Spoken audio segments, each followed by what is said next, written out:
요즘에 저를 좀 사칭하는 불법 리딩방이나 텔레그램 또 단톡방들이 굉장히 좀 많아지고 있는데 각별히 여러분들이 좀 주의를 했으면 좋겠어서 이렇게 좀 영상을 찍게 됐고요. 실제 피해 사례들도 좀 있는 것 같아요. 저는 이런 리딩이라든가 이런 걸 전혀 하고 있지 않거든요. 저를 사칭한 어떤 문자가 온다거나 그런 걸 받으셨을 때는 그냥 무시를 하시거나 꼭 신고를 꼭 해주시면 좀 좋을 것 같습니다. 네, 안녕하세요. 오늘 2024년 1월 24일 시장 함께 읽기 시작하겠습니다. 염수관 이사고요. 현재 시간은 이제 오후 2시에 제가 좀 촬영을 하고 있습니다. 자, 아직 장이 안 끝나서 오늘 좀 보고서 좀 말씀을 드리고, 보고서 오늘 좀 많긴 합니다만 좀 몇 개 압축을 했으니까 한번 들어주시면 좋을 것 같고요. 증시가 좀 답답한데 기운들 내시고요. 예. 저도 이렇게 장 빠지면 참 힘이 안 나더라고요. 근데 매일매일 해야죠. 예. 자, 그래서 HBM 관련된 이제 내용이고, 삼성증권의 유영근 연구원님도 되게 보고서 잘 써주시죠. 그래서 항상 감사드리고, 그 다음 조선업종 성장 측면에서 비중 확대 시점. 여기 양영모 연구원 같은 경우는 이제 예전에 저희 이베스트 투자증권 그 이리온 할 때 같이 방송도 많이 했던 이제 그 후배인데, 예. 아무튼 되게 열심히 했어요. 근데 갑자기 이제 회사 그만두고 DS 투자증권으로 갔더라고요. 예. 아무튼 이제 다시 복귀해서 반갑고, 또 조선 정말 잘 보는 친구입니다. 그래서 한번 또 오늘 내용이 좀 괜찮아서 한번 말씀을 드릴 예정이고, 그다음에 이제 국민 눈높이에 걸맞은 가치주 제공. 그래서 유한타증권의 고경범 연구원님, 예, 그리고 원익QNC SK증권의 이동주 연구원님, 뷰노는 NH투자증권의 박병국 한승현 연구원님, 인텔리언테크는 이제 KB증권의 제가 이게 성함을 안 썼네. 좀 이따 말씀드릴게요. 제가 잠시만요.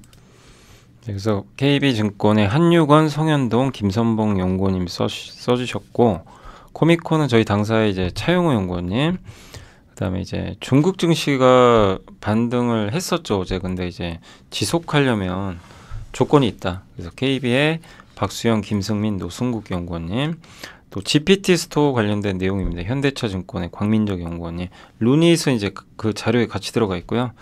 유한타증권의 이승훈 연구원이 화장품 쓴 거예요. 그래서 아이패밀리 SG, 네오팜, 토니머리, 이런 이제 내용들이니까 한번 참고하시면 되겠습니다. 그래서 오늘 이제 첫 번째는 HBM 이제 다음 로드맵은 수율 향상이라는 거예요. 한마디로.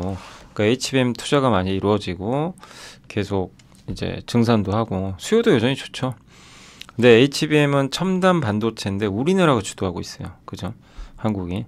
그게 이제 과거랑은 좀 다른 점이고, 이제 국산화를 많이 했기 때문에 특히 이제 HBM에서 가장 핵심이 TC 본더. 네, 그러니까 칩과 반도체를 이제 기판을 붙이는 거죠. 그래서 그걸 이제 본더라 그러는 건데, 예, 그걸 이제 가장 잘하는 회사가 한미반도체죠. 네, 또 삼성의 세메스라는, 삼성 아마 전자에 자회사일 거예요. 비상장이죠. 여기가 이제 잘하고 있고, 주목해야 될 기업들은 이제 이런 기업들이 있다. 여러분 다 아시는 한미, 넥스틴, 파크, 고영, 인텍플러스, 테크윙, 오로스 테크놀로지 이런 기업들이 있고요. 부품은 리노공업, ISC. 근데 그간 이제 업계는 후공정 생산 능력, 그 대규모 증설에 대한 의지를 밝혀왔고, 실제 올해 말 이제 업계 생산 능력은 전년 말 대비해서 3배 정도 증가할 걸로 지금 보고 있는 것 같습니다.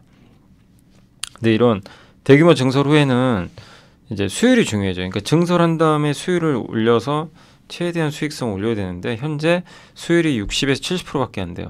그래서 HM을 생산을 많이 해도 전체 반도체 공급이 안 느는 거예요. 그리고 크기도 크니까. 그래서 요즘에 증산한다, 가동률 올리니까 또 공급 가행 온다. 근데 그 얘기는 안 맞는 얘기죠. 왜냐면 HBM이나 DDR5 쪽으로 가다 보니까. 근데 여기는 수율이 많이 안 나오는데, 황금 수율이 80에서 90인데 여기까지는 가야 되는데, 그러려면 계속해서 수율을 올려줘야 됩니다. 예, 그럼 테스트를 계속해야 돼요. 검사. 그러니까 이제 검사 장비가 더 중요해졌다. 그런 내용이고요. 그래서 최근에 반도체 테스트는 이제 이게 양품이냐 불량품이냐 판별하는 것뿐만이 아니라 왜 불량이 발생했는지 원인 분석까지 들어간다고 합니다. 그래서 너무 미세화되고 이러다 보니까 정말 이제 측정하고 검사하는 이 장비 수요는 늘 수밖에 없는 거죠.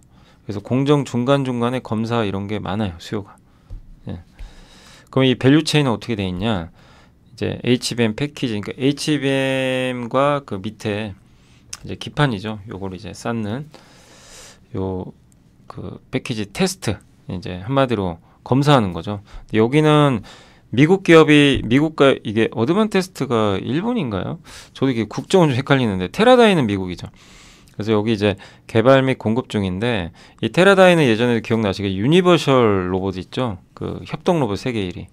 거기 아마 지분도 갖고 있는 걸로 알려져 있습니다. 어쨌든 이제 여기가 좀 거의 독점이고, 근데 여기에 이제 우리나라 기업들 뭐 비메모리 쪽으로 뭐 이 기업들과 한번 경쟁하기 위해서 뭐 엑시콘이나 이런 기업들이 이제 뛰어들고는 있는데, 어쨌든 여기는 거의 아직까지는 비메모리 쪽은 요 회사들이 거의 독점을 하고 있습니다. 두 번째는 테스트 소켓. 여기 이제 우리나라 거죠. ISC, 그 다음에 리노공. 네. 그래서 현재는 소량의 매출만이 발생하고 있지만, 소켓이 이제 연구 개발한 다음에 대량 양산 들어갈 때 매출이 확 꽂히죠. 그러니까 처음에 이제 연구 개발해서 시험용으로 몇 개 주면 그거 테스트해주고, 그게 성공을 했을 땐 대량 양산으로 가는데, 앞으로 이제 양산으로 전환될 가능성이 높기 때문에 매출이 늘어날 가능성을 좀 높게 보고 있는 것 같고요. 다만 이제 HBM 생산 비중이 전체 5%밖에 안 되니까 절대 물량 크지 않지만 비싸요. 그 새로운 촉매제가 될 수 있다. 그러니까 한마디로 이 소켓 업체들한테 좋은 거고, 그다음 HBM 이제 검사 계측하는 솔루션인데, 웨이퍼 있죠. 이걸 검사하는. 근데 여기는 이제 KLA랑 이스라엘의 이제 그 캄텍이 좀 가장 많이 기여를 하고 있다고 하고요.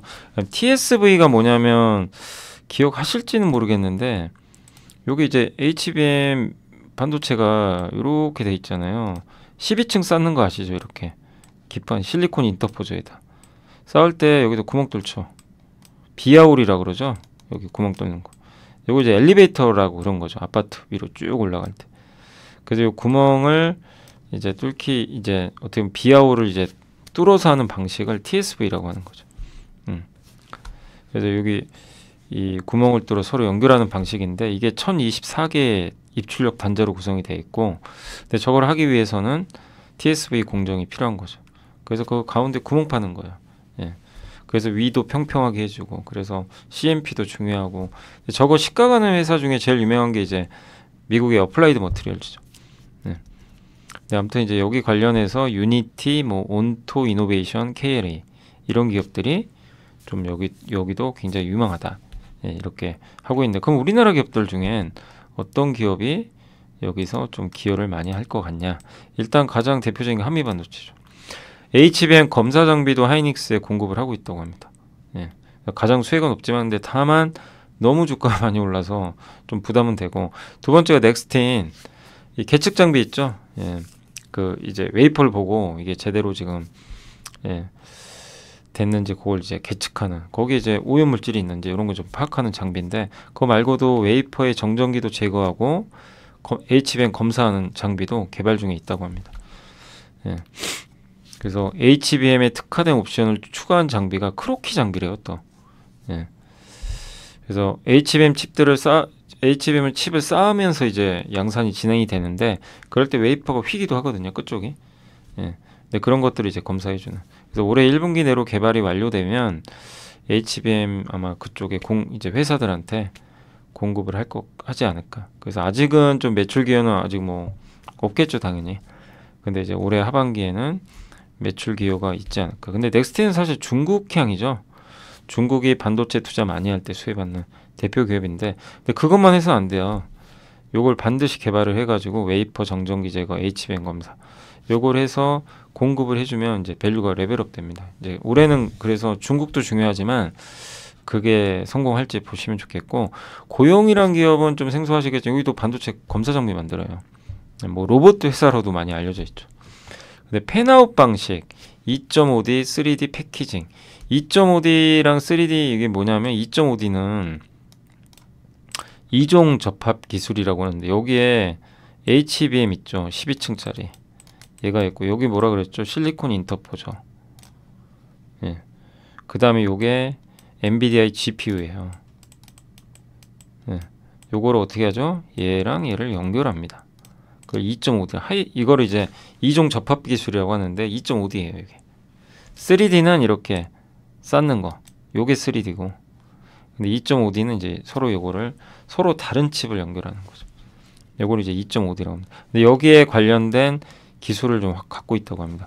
그다음 팬아웃 WLP는 뭐냐면, 이것도 기억하실지 모르겠지만 제가 그래서 오늘 좀 반도체가 좀 몇 개 있어가지고 옛날에 제가 설명했던 거 그냥 PPT를 일단 다시 갖고 왔어요. 그냥 보세요. 그래서 이게 이제 네페스 옛날에 한번 기억나시죠? 이 회사가 갖고 있는 기술인데 팬아웃 WLP입니다. 뭐냐면 원래 여기 위에 그 웨이퍼 있죠? 저 웨이퍼를 원래 저렇게 잘라요. 뭐 예를 들면 이오테크닉스나 한미반도체나 뭐 이런 그 어디죠? 일본의 디스코 장비로 잘라버립니다. 이렇게 단위로 자른 다음에 패키징을 해요. 원래 위에 있는 방식이 기본적인 방식인데 요 FOWP, 그러니까 팬아웃 WLP 방식은 밑에 방식이에요. 뭐냐면 웨이퍼 위에서 패키징을 해요. 칩을. 예. 거기서 뭐 테스트도 하고 미리 이 패키징을 먼저 한 다음에 그 다음 잘라버려요. 좀 다른 거죠. 그래서 요거를 애플 아이폰에 들어가요. 이게 TSMC 가거든요. 요걸 되게 잘해요. 그 삼성보다 좀 더 뛰어난 경쟁력을 갖고 있죠. TSMC가. 예. 그래서 요걸 하면 이제 굉장히 가볍고 비용을 절감할 수 있는 방식인데 요거에 관련된 검사 기술을 갖고 있는 것 같습니다. 고영이. 그래서 이게 뭐 난반사가 되고 굉장히 좀 이렇게 그 또 약간 수율에 좀 영향을 줄 수 있는 부분들도 있는데 그런 것들을 검사를 해야 되거든요. 고영이 그런 또 검사를 할 수 있는 기술을 좀 갖고 있다고 합니다. 그래서 이미 그 비메모리 업체로 진입을 완료했다고 합니다. 그러니까 어떤 건지는 아시겠죠? 그래서 그리고 2.5D 패키징, 여기서도 공정에서 기여 가능한 장비를 갖고 있는 것 같은데 글로벌 여기 후공정 업체로 진입을 한 걸로 추정을 하고 있는 것 같습니다. 물론 물량은 많지는 않은데 일단 어느 정도 공급은 된 거 아닌가. 그래서 오늘 주가 되게 좋았더라고요. 그러니까 고용은 이제 그런 검사 쪽이에요, 사실. 또 HBM 같은 경우는 아직 잠재 수요 수준이지만 HBM 공정상 문제가 되는 다이 슬립, 그러니까 다이가 미끄러져서 연결이 안 되는 현상이라고 합니다. 이제 웨이퍼에 그 다이 있죠, 하나의 칩. 예. 그거랑 이제 몰딩 채워 넣는 공정인데 그런 것들에 대한 이제 공정을 할 수 있는 솔루션을 갖고 있다고. 파크 시스템 원자 현미경, 그죠? 인텍 플러스는 인텔, 그러니까 인텔 쪽에 원래 납품을 많이 하는 기업 중에 하나인데 그 외관 패키징, 이제 외부에 문제 있나 없나, 내부를 보는 게 뭐라 그랬죠? 기가비스. 얘는 외관. 예. 테크잉은 이게 저도 이 장비가 정확히 뭔지 모르겠어요. 저도 아직 검색 안 해봐가지고 한번 여러분들 뭐 챗GPT나 하이퍼클로버 X 쓰시면 한번 물어보시면 되겠고, 제가 이거 아까 검색한다고 했는데 까먹었네요. 네. 아무튼 원래 이게 핸들러라고 반도체 검사할 때 웨이퍼를 이렇게 옮겨주는 핸들러가 손이잖아요. 그 검사할 때 이송 장치거든요, 사실. 그게 주력이고 마이크론에 넣는데 HBM 쪽으로도 이렇게 지금 진입을 시도할 것이라는 판단이 있는 것 같습니다. 근데 아직은 이건 된 건지 안 된 건지 몰라요. 이거는 이제 추정이니까 보셔야 될 것 같습니다. 그래서 아무튼 삼성에서는 이런 기업들에 대해서 좀 적어줬으니까 뭐 일단 참고만 하시면 되겠고, 다만 이제 여기 있는 기업들 주가가 다들 많이 올라서 지금은 조금 지켜보셔야 될 것 같아요. 자, 두 번째는 이제 조선 성장 측면에서 비중 확대. 이번에 현대 사모중공업, 현대중공업 다 좋은 실적 냈고요. 다만 미포가 좀 아쉬웠죠. 이건 뭐 어제 다 말씀을 드렸고, 조선주 이익 당연히 중요합니다. 근데 수주도 중요해요. 수주가 나와야 뭐 그 다음이 있는 거죠. 그래서 올해 좀 걱정은 그거예요. 이게 수주가 잔고가 줄면 어떡하지? 왜냐면 올해 실적은 무조건 좋아져요. 왜냐면 2년 전에 비싸게 발주했던 선박들이 점점 가격은 계속 올라요. 지금도 오르잖아요. 그러니까 이제 이게 당연히 반영이 계속되니까 비싼 배들이 이제 찍히는 실적이 훨씬 비중이 높아져요. 그럼 누가 봐도 실적 좋아지는 건 이제 다 아는 사실이죠. 그래서 그건 당연한 거고, 다만 이제는 문제는 뭐냐면 이제 1분기부터는 모든 조선사가 이익을 낼 것 같은데 수주가 빠지면 어떡하냐, 이제 이거에 대한 우려는 있어요. 그래서 보시면 벌크선도, 그다음 배 만드는 업체는 별로 없어요. 그래서 이제 중요한 건 신규 수주다. 근데 질 좋은 수주 증가는 이익 증가의 기본인데, 근데 수주가 증가하지 않으면 당연히 이익이 감소하죠, 매출하고. 근데 이게 또 수주가 감소하면 서로 막 경쟁을 해요. 싸게라도 채워넣기 위해서.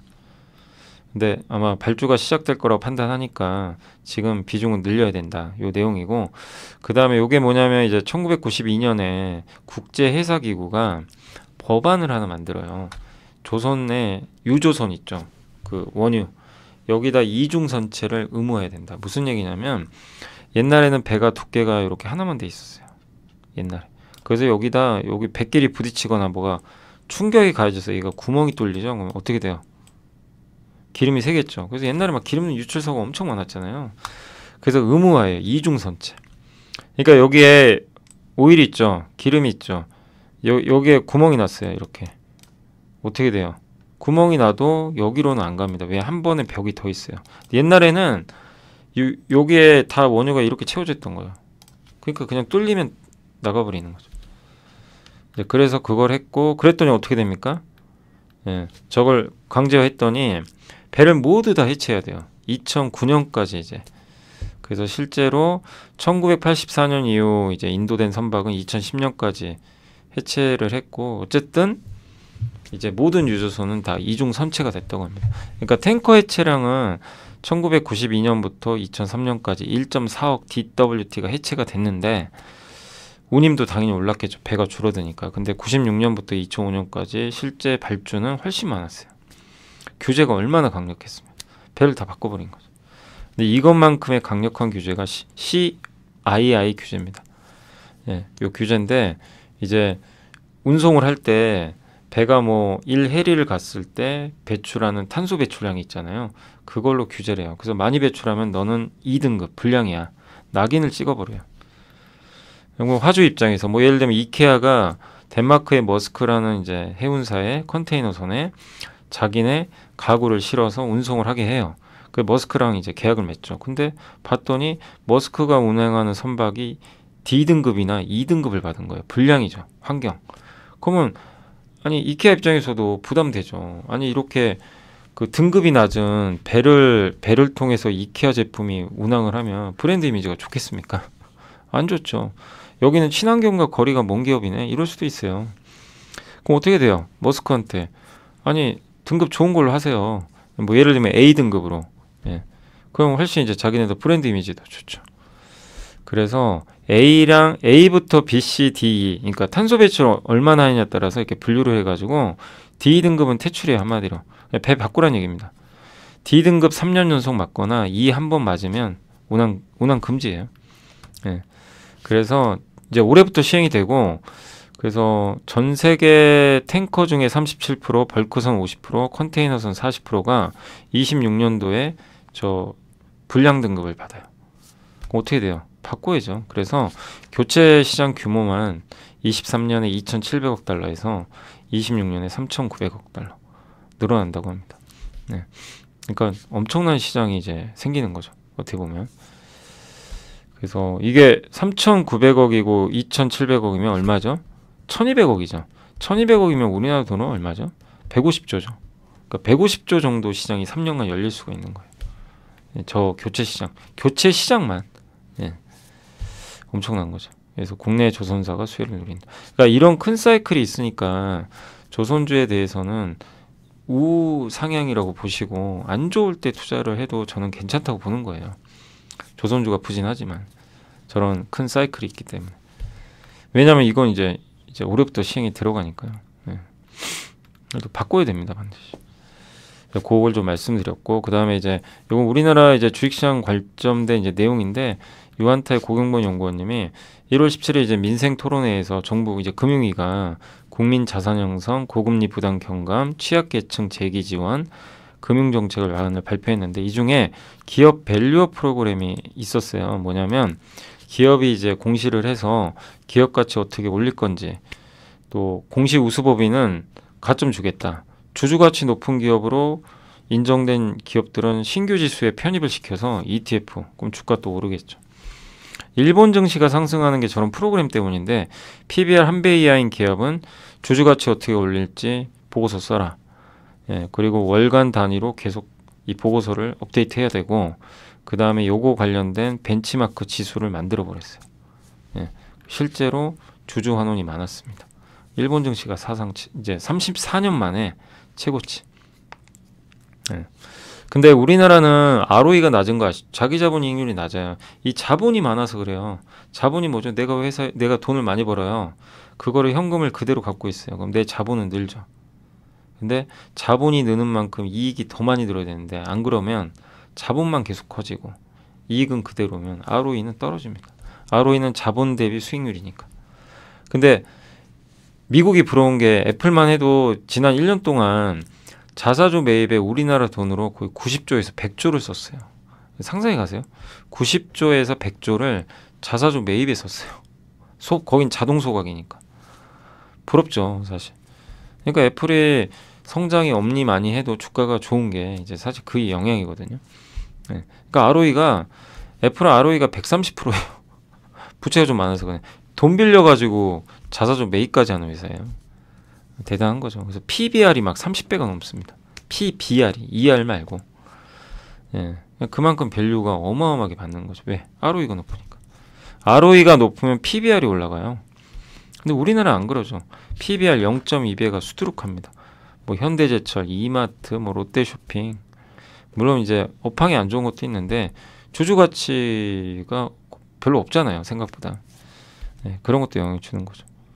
그리고 그래서 이런 걸 이제 강제화하는 건 좋은데 다만 개인 투자자 세제 혜택 요것도 필요하고 또 자율적인 공시가 과연 이게 효과가 있을지는 좀 지켜봐야 된다. 그런 내용이고 하지만 어쨌든 이것도 하나의 아이디어죠. 그래서 가치주 트레이딩에도 시선을 돌리자.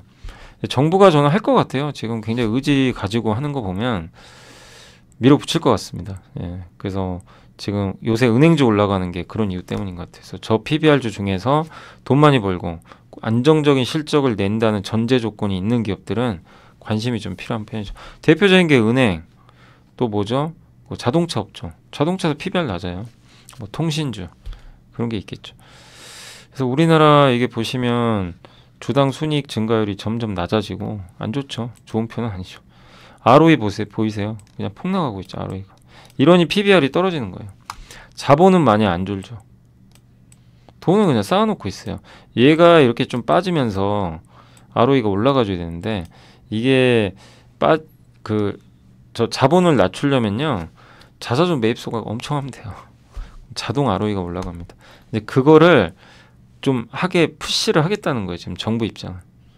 그 내용을 이해하시면 되겠고 그리고 여기는 이제 한번 가치주로 주목할 만한 여기서 적어준 기업이니까 한번 뭐 여기 꼭 정답이라는 건 아닌데 참고하시면 좋을 것 같습니다. 자 그리고 이제 기업으로 가서 원익 QNC는 SK증권의 이동주 연구원님이 이제 그 쿼츠 있죠. 쿼츠만 잠깐 설명해 드릴게요. 제가 또 옛날에 반도체 배우기 중에 확산 공정 찾아보세요. 자 반도체 함께 배우기에 그때 확산이 뭐죠? 이렇게 디퓨전. 예. 그러니까 밀도 차이나 농도 차이에서 물질을 이루고 있는 입자들이 그러니까 저기다가 이게 그 얼음에다 커피 넣으면 그 희석되잖아요. 어떻게 보면. 그러면서 확산이 되는 건데 디퓨전은 공정에서 확산의 개념보단 근데 반도체 공정에서의 디퓨전은요. 막을 쌓는 거. 증착 있죠. 증착. 산화막. 그런 거라고 보시면 좋을 것 같습니다. 근데 반도체 칩 하나에는 두바이의 부르주 칼리파보다 5배 높은 빌딩이 80억 개 들어가 있대요. 그러니까 상상이 안 가죠 지금. 예, 그러니까 디퓨전은 막을 입힌다 그랬죠. 그럼 저 80억 개 빌딩의 외벽을 아주 얇게 그 페인트 칠하는 그거랑 똑같다고 보시면 되겠습니다. 이게 디퓨전 장비예요. 여기다 H2, O2 뭐 가스 넣고 요게 웨이퍼거든요. 대량의 웨이퍼 있죠. 여기다 가스 넣어가지고 막을 입히는 거예요.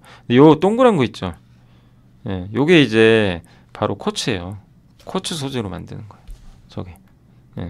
그래서 산화 공정, 증착 공정, 뭐 요거 설명 안 드릴게요. 이제 막을 입히는 거죠. 저압 증착, 뭐 원자층, 요거 이제 제일 많이 쓰는 거죠 요즘에. 그때 한번 설명도 ALD, 그 확산 공정. 그래서 그때 이제 기업 분석할 때 원익 QNC 한번 설명해드렸죠. 그래서 쿼츠가 핵심이고 다른 거보다 요게 핵심이고요. 쿼츠는 요렇게 석영 덩어리죠. 요걸로 만들고 요걸 저 쿼츠를 만드는 회사가 이제 자회사 모멘티브 그걸 인수한 거죠. 세계 2대 업체 중에서 이렇게 생겼습니다. 이걸 이제 반응로라 그래요. 똑같죠. 저거를 이제 만드는 업체. 바로 요게 바로 이제 그 원익 QNC다. 그래서 다시 한번 좀 가져온 거고요. 좀 이해되시죠?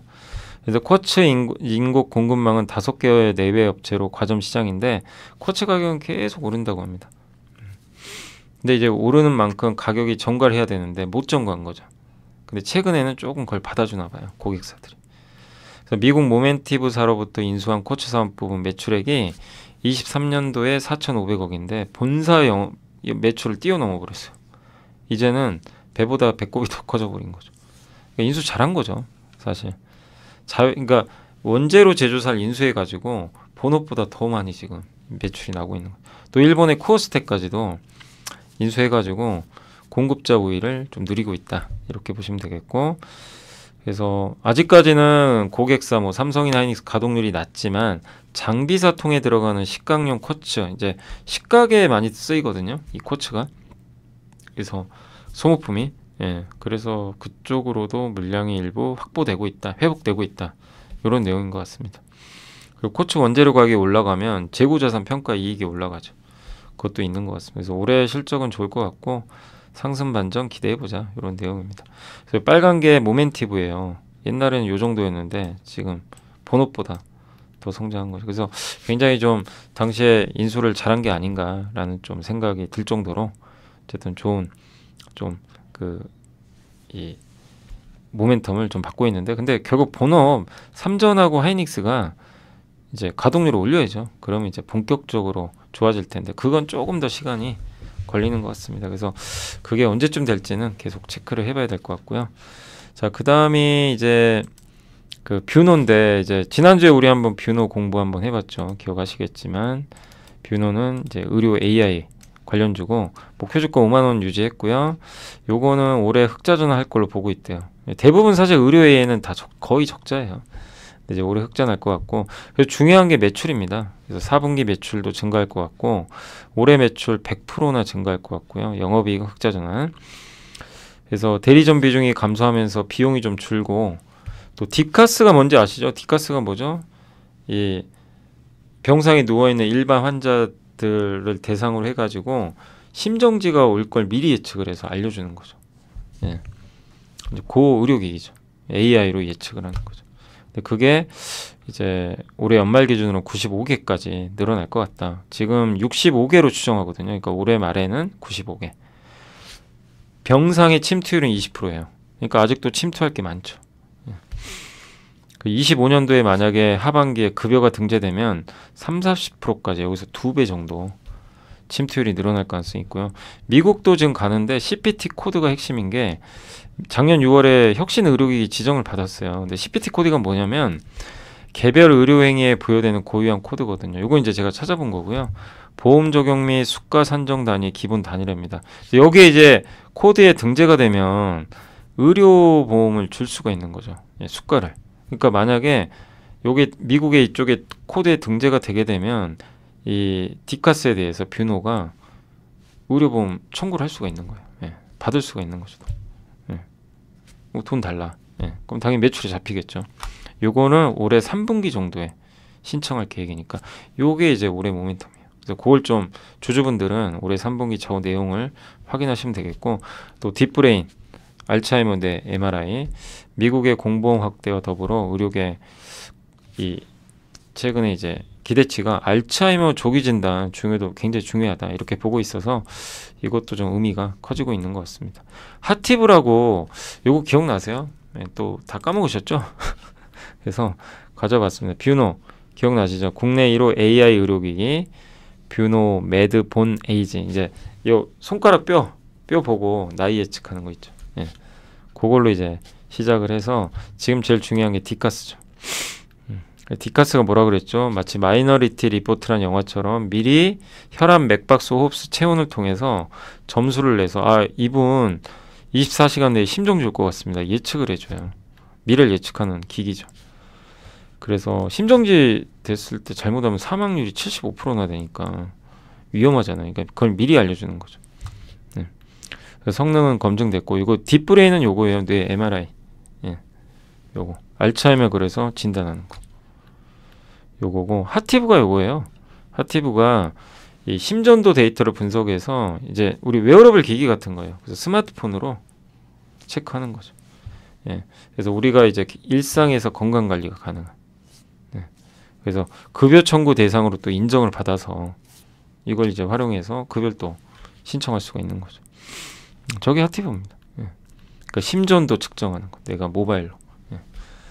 자, 그리고 이제 근데 뭐 아시겠지만 뷰노는 밸류 계산은 안 돼요. 아시겠지만 할 수가 없고 다만 조정이 나온다면 뭐 기회가 될 것 같고요. 인텔리아는 오늘 좀 안 좋았습니다. 실적이 상반기까지 안 좋을 것 같아요. 그래서 실적 충격을 좀 받아버렸고요.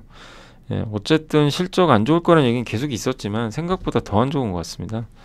그래서 그 이유가 해상용 안테나가 주력인데 이게 발주 사이클의 정점이 지나면서 좀 안 좋아지는 것 같고 또 고객사 합병, 재고 조정, 또 저궤도 위성용 안테나 요게 이제 앞으로 핵심인데 원해평은 이제 320억 공급되면서 성장세는 그래도 좀 이어질 것 같다. 이렇게 좀 보고 있는 것 같고요. 다만 이제 방향성은 상저하고라고 합니다. 그래서 제일 중요한 게 해상용 안테나가 언제 회복이 될 거냐. 4월에 평판형 있어요. 네모나게 생긴 거. 그거 굉장히 중요하거든요. 비싸죠. 요거 이제 4월에 출시할지. 그 다음에 A사는 아마존입니다. 아마존의 이제 블루 오리진의 그라운드 게이트웨이. 그러니까 게이트웨이라는 또 하나의 어떻게 보면 이제 큰 기지국 같은 역할을 하는 거죠. 그래서 위성에서 신호 받아가지고 전달해주는 그거 이제 이미 이거는 공시로 공급 계약하기로 했어요. 그 물량이 이제 올해 나오니까 그래서 올해 3월이나 4월로 갈수록은 또 분위기는 저는 바뀐다. 그리고 우주항공 쪽에 속해 있으니까 좀 지금 주가는 안 좋지만 이런 부분을 본다면 좀 버텨야 될 것 같아요. 단 시간이 좀 걸릴 수밖에 없는 것 같습니다. 그래서 결국엔 이익보다는 매출이 중요할 것 같아요. 매출 성장이 꾸준히 나오는지. 근데 일단 지금 주가는 올해 좀 힘들 것 같다라는 이제 우려 때문인지 주가가 폭락을 했습니다. 그래서 그걸 좀 회복하려면 숫자로 확인하는 수밖에 없는 것 같아요. 그래서 1분기까지는 조금 어려운 주가 흐름 예상되고 다만 그때도 말씀드렸지만 8만 원 이상은 좀 비싸요. 싸진 않은데 6만 원 초반까지 왔기 때문에 이제 밸류 부담은 많이 완화가 됐다라고 보시되 좀 시간은 필요하다는 거 염두에 두시고요. 그 다음에 이제 저희 당사의 차용호 연구원이 코미코는 그 코팅하는 회사예요. 반도체. 예. 그래서 이제 감산을 지금 하고 있죠. 고객사들이. 근데 이제 재가동을 할 준비를 해야 되는데 그럼 코팅과 세정이 필수적이라고 합니다. 그래서 종료되면서 아마 실적이 뚜렷하게 좋아질 것 같고 또 인텔 관련주예요. 제가 올해 아이디어 중에 하나로 인텔이 반격할 것 같다 꼽아줬잖아요. 이제 사실 그 기업 중에 하나가 여기 코미코죠. 그래서 인텔이 후면 전력 공급 기술 배선을 앞에 있는 걸 뒤로 뺀 거 기억나세요? 제가 엊그저께 한번 또 설명해드렸던 것 같은데 앞에 있는 전원 배선이 있거든요. 얘를 뒤로 빼요. 앞에 공간 활용할 수가 있죠. 예. 그래서 이런 공격적인 인텔의 투자가 있는데 거기에 이제 이 코미코가 같이 이제 협력사로 공급을 하는 거죠. 그리고 자회사 중에 미코의 그 자회사죠. 세라믹스를 미코 세라믹스를 신규 편입했는데 전공정 그 히터를 만들어요. 히터 열을 넣어주는. 그다음 그냥 미코는 후공정 HBM이나 뭐 이런 거 있죠. 그리고 얘는 미코 세라믹스는 전공정 그 ALD 증착 장비에 들어간다고 합니다. 그래서 여기가 또 알짜예요. 영업이익률이 20%예요. 이것까지 편입되면서 좋고 주요 고객사가 이제 ASM이라고 여기 아마 네덜란드 회사일 거예요. 요게 여기 ALD 장비 뭐 그냥 압도적 1위죠. 55% 엄청나죠. 그래서 점유율이 꽤 높으니까 이쪽에 수혜를 받을 수 있고 그래서 올해 전체 이익은 73% 증가할 걸로 보고 있고요. 그리고 마이크론도 가동률 올라갈 전망이고 그래서 또 미국의 힐스브로 법인 적자였는데 인텔 매출이 3분기부터 반영되면서 올해는 흑자가 날 것 같다. 이런 내용입니다. 그래서 저는 이제 올해 인텔의 반격을 중요하게 생각하고 있어서 괜찮지 않을까라고 기대는 좀 계속 하고 있습니다. 그래서 이것도 한번 보여드릴게요. 코팅이 어디 갔더라? 잠깐만요. 코팅이 있었는데 제가 안 넣어놨네요. 코팅. 예.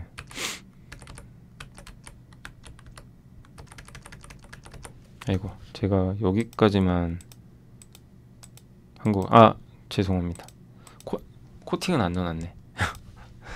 뭐냐면 그 코팅은 한마디로 그거예요. 이제 반도체 장비 있죠. 장비가 많이 쓰이면 거의 부품들이 손상 입잖아요. 근데 거기다 코팅을 하면은 우리 드라이 클리닝 하는 거랑 똑같아요. 옷을. 그러니까 세정은 세탁하는 거고 코팅은 드라이 클리닝. 그래서 오래 입을 수 있죠. 옷을. 좋은 품질. 그런데 지금 장비를 이제 앞으로 오래 써야 되거든요. 장비 투자 옛날처럼 많이 할 수가 없어요. 비용 부담 때문에. 그래서 이런 지금 현재 트렌드도 돈을 아껴야 되는 이 고객사들이 이 트렌드도 코미코한테는 굉장히 좋은 거죠. 그래서 저는 개인적으로 상당히 긍정적으로 보고 있는 기업 중에 하나입니다. 이유는 아시겠죠? 왜 그런지. 자, 그리고 중국 증시가 반등하려면 세 가지 조건이 있어야 된대요. KB에서 나온 건데 증시 안정기금 도입한다는 얘기가 있었어요. 어제. 그래서 중국이 급등했는데 근데 371조 원을 투입한다는 얘기가 진짜인지 확인이 안 돼요. 루머인지는 알 수가 없어요. 근데 그냥 뉴스는 있었어요. 근데 얼마 전에 국채 1조 위안 투자했는데 증시에 2조 위안을 투자한다. 이게 좀 말이 되는지 잘 모르겠어요. 그래서 저건 좀 너무 시장이 기대는 하고 있는 건 맞는데 차라리 저 돈이면 그냥 부양을 하지. 소비 부양 같은 거 하면 좋잖아요. 증시에 저걸 넣는 게 효과가 있을까요? 그건 잘 모르겠어요.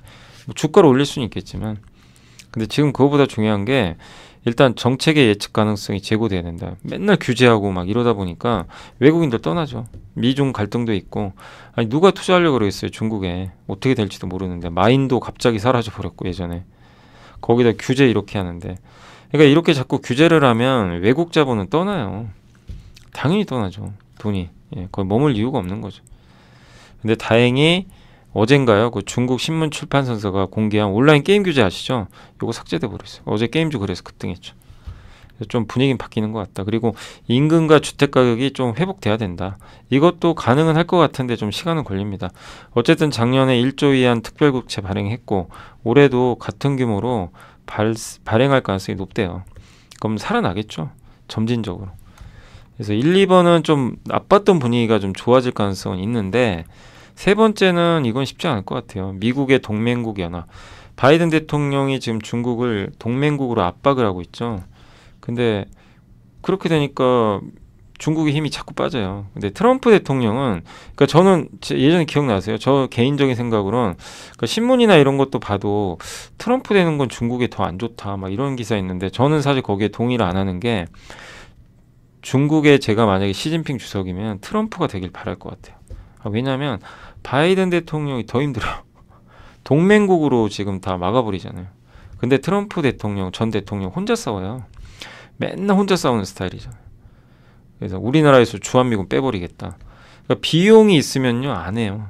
대만 니들이 시켜 이거예요. 느낌이 트럼프 전 대통령은 비용 드니까 동맹국에 관심이 없는 거예요. 연합에. 그럼 중국 입장에서는 좀 편하죠. 사실 대응하기. 예. 그냥 그 트럼프 전 대통령 잔소리 뭐 또 이제 트위터 날리겠죠. 약간 이제 그런 잔소리 들으면 되는 거지만 사실은 바이든 대통령 다루기가 훨씬 어렵죠. 중국 입장에서. 그래서 그렇게 된다면 중국 입장에서는 조금 중국 압박이 좀 덜할 수 있으니까 뭐 이 점은 긍정적일 수 있다. 뭐 그런 내용인 것 같아요. 어쨌든 어떻게 될지 모르지만 다만 이거는 당장 안 되죠. 그래서 3번은 가능성은 아직은 없다. 다만 1, 2번은 시간이 갈수록 좀 나아지지 않겠냐. 그렇게 되면 그러니까 결국 중국 증시는 천천히 오를 가능성이 높아요. 예.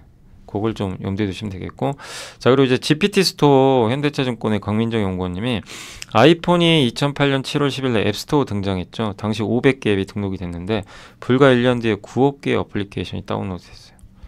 2018년 2천만 명이 넘는 앱 개발자가 등록돼 있고요. 지금 180만 개입니다. 앱이. 그래서 여기서 제일 수혜받는 업체가 한국게임사 모바일 게임. 그 다음 카카오톡이 킬러앱이 됐죠. 전 국민이 다 쓰는. GPT 스토어가 열렸죠. 그럼 누가 킬러앱이 될까요? 모르죠. 누가 될지는. 근데 여기서 그 중에 하나로 의료 AI가 되지 않겠냐. 이걸 좀 적어주셨어요. 그래서 GPT한테 직접 물어봤나 봐요. 예. 그러면 의료 앱이 가능성이 좀 높다라고 답을 했다고 합니다, 실제. 근데 X선을 이제 1895년도에 발견한 이래 의료 영상 역사가 시작이 됐고, 근데 이제 엑스레이를 이제 우리가 보잖아요, 의사분들이. 근데 너무 이제 안 보이는 것들이 있단 말이에요. 이제 그런 것들을 사실 AI가 도와주는 건데, 근데 GPT가 또 도와주면 예, 굉장히 또 편리할 수 있죠. 시간도 단축시켜주고. 예. 그래서 아마 AI 여기 GPT 스토어에서 의료진이 환자의 진단, 치료 계획 수리, 교육 등을 통해서 이런 것들을 앱을 활용해서 원격 의료 시대에 또 맞는 맞춤형 예, 진단을 할 수도 있기 때문에 상당히 좀 파급력이 있을 것 같다. 뭐 이런 좀 내용인 것 같고, 또 웨어러블 기기, 예, 우리 혈압과 포도당 수치 같은 생체 지수를 지속적으로 모니터링하는데 그걸 이제 AI 알고리즘으로 하거든요. 그래서 이게 데이터가 안 좋아지면 이제 경고를 하는 거죠. 의사하고 환자한테. 예, 그래서 미국 당뇨병 협회는 당뇨병 관리 분야에서 AI를 사용해서 치료와 모니터링에 혁신을 가져올 수 있는 방법에 대해서 논의를 하고 있다고 하는데, 사실 제가 함께 배우기 이제 이번 주에 올라갈 영상을 지금 자료를 지금 많이 만들어 놨어요. 그래서 거기 관련된 기업들이 사실 여기랑 어떻게 보면 제가 이거 읽어보면서 느끼는 게, 아, 의료 AI랑 다 연결이 돼 있구나. 그렇게 좀 느꼈어요. 예. 그래서 여기 나오는 그 이 포도당 수치 있죠. 그게 뭐죠? 이제 혈당이라고 그러죠. 혈당 관리하죠. 근데 이 당뇨병 환자분들은 인슐린 투입 같은 걸 해야 되잖아요. 만약에 당이 너무 올라가면 인슐린 투입해서 당을 낮춰줘야 되는데, 그거를 인공췌장이라고 있거든요. 자동으로 해줍니다.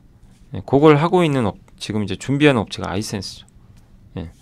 그러니까 이제 이런 사업들도 분명히 저는 AI랑 이제 맞물리게 되면 장기적으로 파급력이 있다는 얘기죠. 예. 물론 시간은 걸려요. 그러니까 정말 이런 변화가 있는 거죠. 근데 의료 AI에서 저는 제일 중요한 것 중에 하나가 의료라고 생각해요. 이번에 제가 한 2, 3주 공부하면서 느낀 게, 야, 의료 쪽에 정말 필요하겠구나. 그걸 다시 한번 사실 좀 느꼈습니다.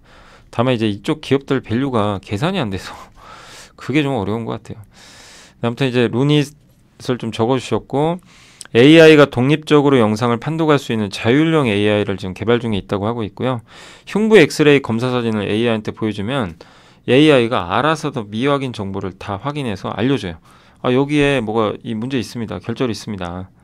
요거 한번 예, 검증해 보세요. 알려주는 거예요. AI가 예, 의사한테 직접. 예, 그런 게 가능하다는 거죠. 또 루닛이 볼파라 인수를 했죠. 그래서 그 유방암 관련된 데이터를 많이 갖고 있죠. 그래서 여기도 나와 있지만, 그래서 미국의 그 비중이 굉장히 높고 미국 내 2,000개 의료기관이 설치되어 있고요. 요거 인수해서 데이터를 갖고 왔죠. 또 루닛 인사이트 CXR, 요게 이제 폐질환 검사하는 거. 예. 그래서 삼성전자에 또 공급을 하기로 이미 공급 계약을 맺었습니다. 여기도 적어드렸지만 루닛 인사이트 CXR. 폐암은 글로벌 발병률 1위예요. 예. 조기 발견하면 생존율이 올라갑니다. 근데 보통은 통증을 느끼고 오거든요. 그럼 이미 3기인 경우가 많대요. 3기면 사망률이 높아진대요. 그 조기 발견이 중요한 거죠, 폐암은. 근데 그거를 잡아주는 거예요. 예. 그게 이제 루닛의 역할이다 라고 보시면 좋을 것 같습니다. 여기 있나요? 잠깐만요. 루닛을 제가 넣어놨나? 예. 뷰노만 넣어놨군요. 예, 뷰노. 제가 루닛은, 그러니까 루닛은 지난번에 그 함께 배우기 지난주죠. 그거 한번 기업도 뭐 사실 그때 뷰노도 있고 JLK도 있으니까 한번 공부해 보시면 더 좋을 것 같고요. 자, 그리고 이제 마지막으로 유한타증권의 이승훈 연구원님이 올해도 중소형 화장품이다. 중국 안 좋고 국내 미국도 비중국 시장이 고성장을 하는데 대부분 중저가죠. 이게 트렌드고, 그래서 인디 브랜드라고 그러죠. 그래서 ODM이 좋을 수밖에 없는 거죠, 사실. 근데 이제 3개 종목을 추천해 줬어요. 뭐냐면 지난 수년간 주가 걸림돌이 해소됐는지, 올해 실적 대비 저평가인지, 중국 말고 중국 외의 시장에서 성장하는지, 그 기업으로 3개를 꼽아줬고요. 요거 이제 요 애널리스트 의견이니까 참고만 하시면 되겠고, 아이패밀리 SC는 이제 김태욱 씨가 대표로 있죠. 그래서 굉장히 고성장을 좀 하고 있고 일본에 정말 잘 나가고 있습니다. 근데 올해는 직접 유통을 하려나 봐요. 그러니까 예전에는 약간 비공식 루트로 갔는데 이제는 대형 채널 통해서 간다고 합니다. 또 콜라보레이션은 다른 회사랑 이제 협업하는 거죠. 그거를 작년에 1회 했는데 올해는 3회로 증가하고 온라인만 하는 게 아니라 오프라인도 확대한다. SKU는 이제 여기 상품의 고유 식별 번호인데 저게 이제 단위예요. 그러니까 그만큼 상품 개수라고 보시면 좋아요. SKU는 상품이다. 상품 수. 요게 증가한다는 건 그만큼 이제 매출이 늘어날 수 있다는 얘기죠. 다양한 제품을 판매한다는 얘기예요. 그 편의점에서도 팔아요. 일본 편의점 화장품을. 그래서 올해 11배니까 화장품 평균 16배니까 싼 거 아니냐. 이렇게 좀 보고 있습니다.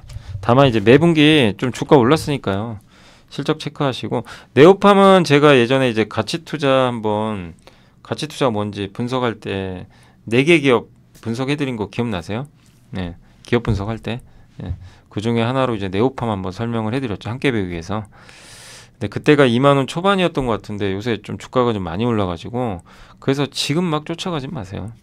그래서 아무튼 이 피부와 관련된 이제 기초 화장품 만들고 직접 제조까지 해요. 이 회사는. 예, 제조도 같이 하고 있습니다. 중요한 건 이제 해외 비중이 낮아요. 근데 해외 비중이 점점 늘어나면서 연평균 해외 쪽이 39%. 그래서 올해는 19%까지 증가할 것 같습니다. 지금 16%거든요. 수출 비중이. 예, 그리고 이차한불의 음성 공장을 인수했는데 요거 인수해서 OEM 고객사 매출도 확보를 했다고 합니다. OEM 사업도 하는 거죠. PER 10배밖에 안 되고 그래서 근데 지금 주가 좀 올랐으니까 지금은 보유자의 영역이고 나중에 조정 받으면 또 그때 한번 관심 가져보시되 수출이 늘어야 돼요. 수출이 예상만큼 못 늘면 주가 다시 원점입니다. 늘어나면 3만 원 돌파하는 거예요. 그러니까 확인할 건 수출이다. 그걸 확인할 수밖에 없죠. 마지막으로 토니모리는 그 옛날에 이제 유명했죠. 그 로드샵 뭐 옛날에 그 뭐였죠? 미샤 예, 뭐 이니스프리 이쪽과 이제 경쟁하던 업체인데 어느 순간 이제 존재감이 없어졌죠. 로드샵들이 많이 없어지다 보니까. 근데 올해 해외 쪽이 엄청 성장할 것 같아요. 미국 시장 특히. 예, 또 유럽, 중국, 일본 쪽으로도 성장이 나올 것 같고 해외 매출의 40%가 미국인데 여기에 얼타뷰티 있죠. 미국의 올리브영 여기에 주로 들어간다고 합니다. 국내도 실적 흑자 전환 기대하고요. 그래서 HBMB 스토어 여기가 이제 아무래도 올리브영이겠죠. 그리고 군대 PX에 들어가는 저는 이런 것도 처음 봤습니다. 군대 PX에도 이게 납품을 한대요. 예. 그래서 요건 요런 화장품이 거기도 들어가는군요. 예. 그래서 당연히 이제 군인분들도 필요하니까 쓰는데 저 있었을 때는 PX에 팔았나 제가 기억이 안 나요. 화장품을 팔았나? 제가 사본 적이 없어가지고. 예. 아무튼 자 그래서 PER 11배고 일단 토니모리는 좀 그동안 힘들었지만 올해 턴어라운드 하니까 관심은 가질 필요는 있지만 역시 똑같아요. 주가 좀 올랐으니까 다만 이제 이런 걸 소개해드리는 게 구조적으로 좋아지고 있잖아요. 그래서 이런 기업들이 조정을 받는다면 기회가 되지 않을까 해서 한번 말씀드렸고 그 다음에 이제 내부자 매수는 어제는 윈스 있죠. 여기 보안회사 여기 김보현 대표가 꾸준히 사요. 사긴 주가 참 안 가는데 이익도 괜찮고 회사 좋지만 뭐 주가 잘 안 가더라고요. Y젠터는 이제 어제 말씀드린 대로 양현석 대표가 양현석 이제 PD라고 해야 될까요? 아무튼 200억 대규모 매수를 어제 했습니다. 공시는 어제는 없었네요.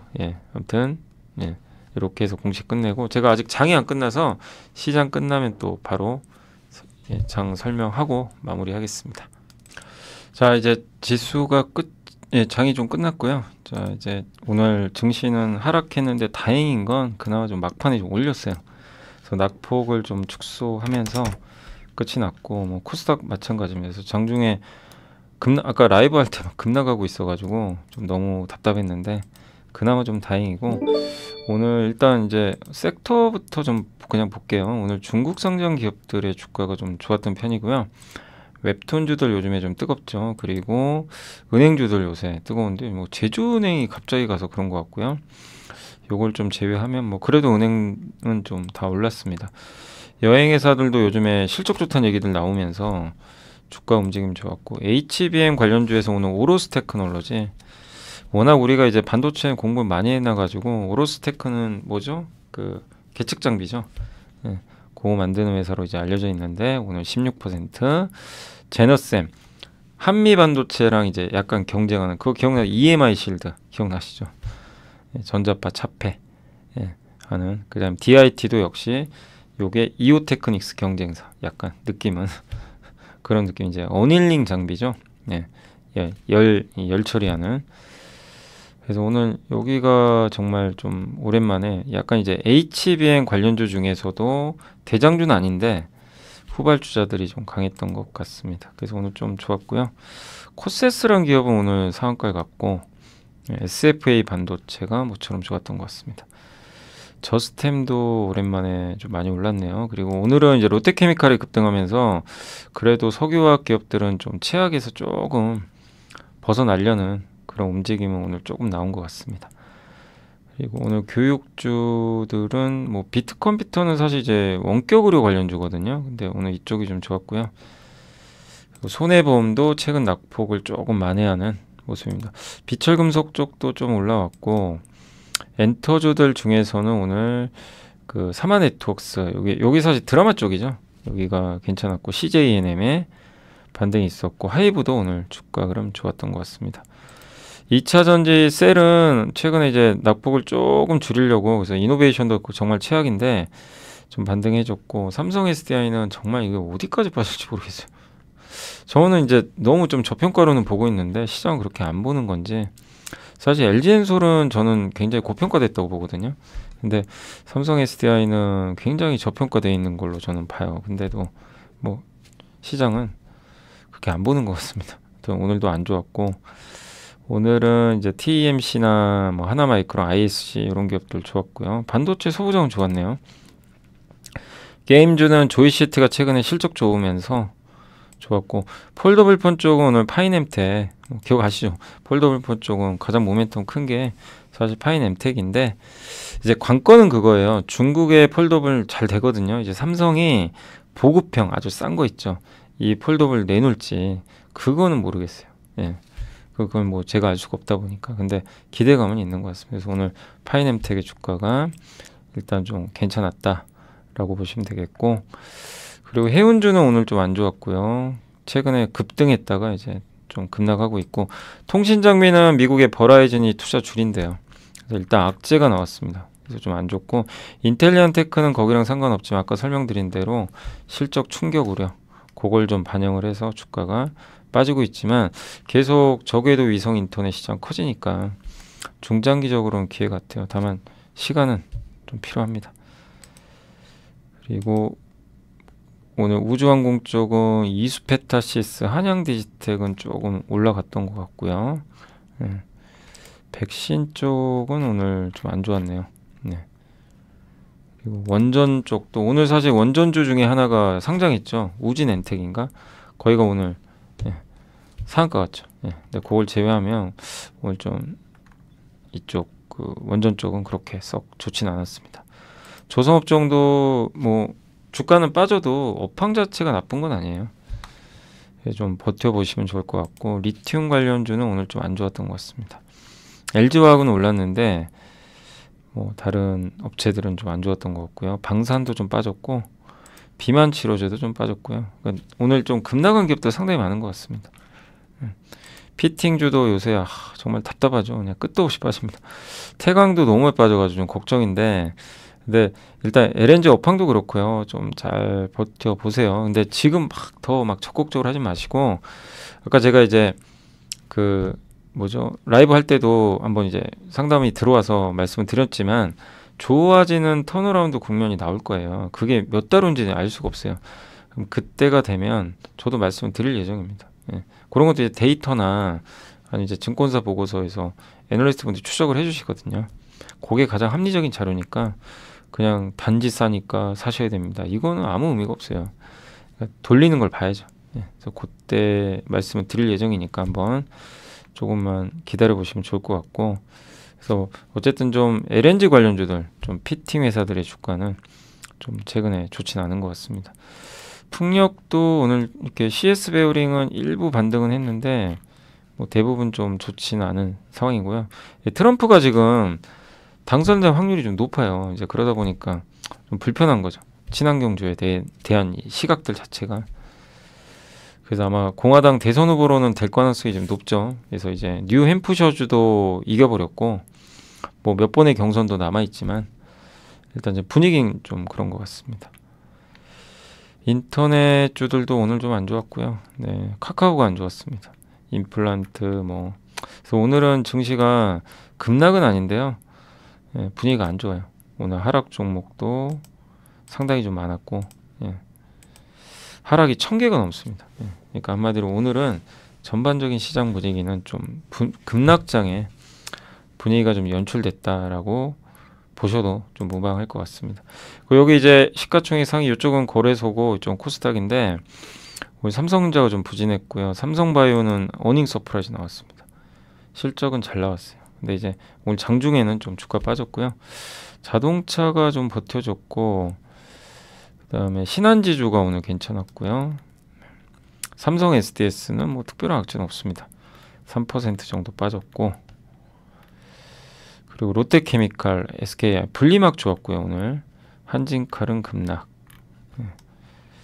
그리고 현대차 우선주가 최근에 어쨌든 좋아요. 워낙 근데 현대차 우선주 여러분들 조심하실 건 미리 옛날에 싸게 뭐 8만 원 이렇게 싸게 사신 분들이랑 상관없는데 뒤늦게 들어가신 분들은 3월에 배당락 있을 거예요. 그때 한 방 맞을 수 있어요. 그거 어쩔 수 없어요. 왜냐 아직 배당 기준이 결정이 안 됐거든요. 그러니까 그거는 주의는 하세요. 배당을 아마 3월에 배당락이 나올 것 같더라고요. 근데 아마 이번 달 말에 공시를 할 거예요. 언제 배당 하겠다. 결정하겠다. 그러니까 그거는 조금 지켜보시되 하여튼 너무 배당 많이 주는 기업들은 뭐 그건 어쩔 수가 없습니다. 그리고 오늘 이제 코스닥은 시총 상위 기업들 보면 다 안 좋아요. 예, 안 좋은데 그나마 신성 델타테크가 좀 급등했고 근데 여기는 뭐 초전도체랑 펀더멘탈로 가는 건 아니죠. 동진세미캠 정도 좀 강했고 ISC 어제 급락했다가 자 하루 급락 하루 급등 참 판단 어렵고요. 고영이 아까 설명드렸죠. 오늘 좀 좋았고 SFA 반도체가 좋았던 것 같습니다. 동아기업은 이제 오늘 급락했고 제주반도체는 정말 끝도 없이 올라가는 것 같습니다. 예. 그리고 넥스틴이 모처럼 좋았고요. 가온칩스는 또 반대로 뭐 많이 올랐으니까요. 좀 빠진 것 같습니다. 인텔리언테크는 아까 말씀드린 대로 실적 우려감으로 오늘 좀 폭락하는 그런 모습이 나온 것 같습니다. 그래서 오늘 시총 상위 기업들은 이렇게 한번 정리를 하도록 하겠습니다. 자, 굉장히 장이 어렵고요. 우리나라 증시는 정말 아주 최악이었습니다. 이게 이러다가 너무 답답하고 저도 막 기운도 안 나고 하는데 그러나 여러분들 이럴 때일수록 너무 멘탈 흔들리지 마시고 올해 어디가 좋아지고 메가 트렌드가 뭔지는 다 알고 계시잖아요. 그런 쪽에 속해 있는 기업이라면 너무 흔들리지 마세요. 오히려 흔들리면 기회가 되는 거고 예. 근데 계속 펀더멘탈도 안 좋고 주가는 비싸고 앞으로의 미래도 불투명하다면 그런 기업들은 반등할 때 정리를 해서 교체하는 것도 한번 고민을 해보시면 좀 좋을 것 같습니다. 근데 지금은 매도 쪽보다는 아무튼 반등을 기다려 주시고 나중에 이제 반등 나오면 그때 한번 포트폴리오 또 재교체하는 것도 고민을 해보세요. 지금 우리나라 지수 때는 2470이라 비싸다고 할 수는 없어요. 그러니까 차분히 반등을 한번 기다려 보시면 좀 좋을 것 같습니다. 아무튼 이제 제가 사실 오늘도 좀 그런 고민 생각이 많이 들었어요. 그러니까 뭐냐면 그러니까 제가 이제 2021년도죠. 제가 만약에 다시 돌아오고 싶으면 어디로 돌아오고 싶냐? 21년도로 좀 솔직히 돌아오고 싶은 게 그때 제가 너무 실수한 게 지금 생각하면 너무 많은 것 같아서 정말 이제 너무 이제 뭐 죄송하다는 얘기를 하지 말라고 했는데 근데 그 생각하면 너무 아직도 좀 죄송해요, 진짜. 그래서 어쨌든 그러니까 무슨 말씀 드리고 싶냐면 예. 그 투자하실 때 사실 누구도 알 수는 없어요. 예. 정말 이 슈퍼개미이신 선지장님도 하시다 보면요 실수 많이 하시거든요. 예. 근데도 돈은 많이 버시죠. 노하우가 있는 거죠. 그러니까 이게 누구나 잘못된 투자를 하는 경우는 있습니다. 네. 근데 이제 거기에 너무 많은 비중이 들어가 있을 땐 참 이게 회복하기 좀 쉽지 않은데 저도 이제 느끼는 게 뭐냐면 그 이후로 저도 이제 그래서 얘기할 때 굉장히 조심스럽게 얘기하려고 노력을 진짜 많이 합니다. 예. 함부로 얘기 안 하려고 그러고 왜냐면 제가 뭐 맞출 수 있는 것도 아니고 그래서 한 번 더 검증하고 이렇게 제 의견도 달아서 적어 드리는 거고요. 굉장히 신중하게 하고 있어요. 그런데도 그게 좀 만만치는 않더라고요. 예. 근데 중요한 건 그때 제가 뭐 좋다고 했던 그 기업들이 좀 올라갔으면 좋겠는데 물론 이제 많이 오른 것도 있지만 예, 여전히 참 주가 안 간 기업들도 많이 있다 보니까 늘 좀 죄송하죠. 그래서 아무튼 잘 좀 인내해 주셨으면 좋겠고, 예. 오늘 또 이렇게 상담을 받다 보니까 그런 생각이 좀 많이 들더라고요. 예. 얼마나 힘드실까. 예. 그 생각이 많이 들었어요. 근데 제가 뭐 당장 해드릴 수는 없는 것 같고, 근데 대신에 어쨌든 제가 해드릴 수 있는 거는 계속 이렇게 방송 통해서 업데이트 해드리는 것 뿐이에요. 그래서 좋아지는 흐름이 나오면은 제가 턴어라운드는 국면들 있잖아요. 그런 것들은 꼭 말씀을 드릴 테니까, 예, 그런 것들 참고해서 대응을 하시면 좋겠고, 마지막으로 말씀드리고 싶은 거는 그냥 단지 빠졌다고 제발 물타기는 하지 마세요. 예, 그거 정말 하시면 안 됩니다. 예, 그건 아닌 것 같아요. 정말. 이거 요즘에도 보면 이제 뭐 유튜브 워낙 많이들 하시니까 이게 보면 뭐 전문가 분들 중에도 그냥 뭐 빠졌으니까 사야 된다. 그거는 아무 의미가 없어요. 사실 제가 봤을 때는. 그러면 안 되고, 빠져서 사는 게 아니라 빠진 기업 중에서 뭔가 돌릴 수 있는, 아까 제가 현대백화점을 어느 분이 6만 원에 물려 계시다고 이제 상담을 해주셨는데, 현대백화점이 작년이죠. 작년 4만 9천 원 할 때 그때 보고서 몇 개 보고 지표들 보니까 턴어라운드 하고 있었어요. 조짐이. 근데 주가는 안 가더라고요. 그럴 때 물타기를 하시면 돼요. 예, 그런 게 이제 나와요. 실제적으로. 그러다가 이제 중국 모멘텀 받아서 7만 원 가버렸죠. 그래서 그때 이제 줄이시라고 했던 거고, 조금은 비중을.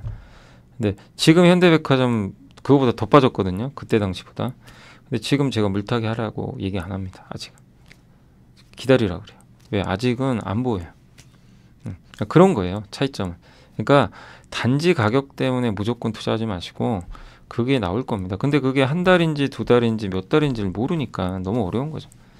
예. 근데 그게 그런 게 보이면 제가 뭐 얘기를 안 해드릴 이유는 없잖아요. 예. 그거는 분명히 해드릴 예정인데 안 보이면 어쩔 수 없고. 예. 그러니까 그런 것들을 조금만, 물려 계신 분들이 뭐 어떤 기업이 됐건 간에 있으시다면 그런 걸 조금만 기다리시면 좀 좋을 것 같아요.